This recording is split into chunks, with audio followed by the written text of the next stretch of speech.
দুজনের তাল বাহানা 1,70,000 কইলো, আর 30,000 টাকা হইলেই তো দিয়ে দিতাম। না, কাস্টমারটা গেল গা। হ্যালো বাচ্চু, বাচ্চু তুই কই রে? আমি ওই যে গুরু হাটে আইছিলাম, ওই যে ফুডার ফুডা আছে না, 2 দিন হইছে বিদেশ থেকে আইছে। আমি একটা গুরু 1.5 লাখ টাকা কইছি, ওই ফুডার ফুডা 1,70,000 টাকা কইছে। ও 2 দিন হইছে বিদেশ থাকে, ও টাকা গরম দেহা।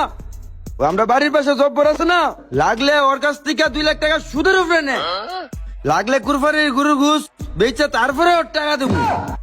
যত তাড়াতাড়ি বেরোস তাড়াতাড়ি, আমার মাথা পুরা গরম। কি? আচ্ছা ভাই, মোহনই আইতাছি। হ তাড়াতাড়ি আ। আমি হাড়ে আছি, এ হাড়ের সবচেয়ে বড় গুড়া নিয়ে দেখাই তুই মরে। ফুডার ফুডা 2 দিন হিসেবে বাইরের থেকে আইছে, ও আমার টাকার গরম দেখাই। তাড়াতাড়ি আয়। ওই যে চার দোকানটা আছে না, ওই যে উত্তর পাশে, আমি ওখানেই গাড়াই লইছি, তুই তাড়াতাড়ি টাকা নিয়ে আয়।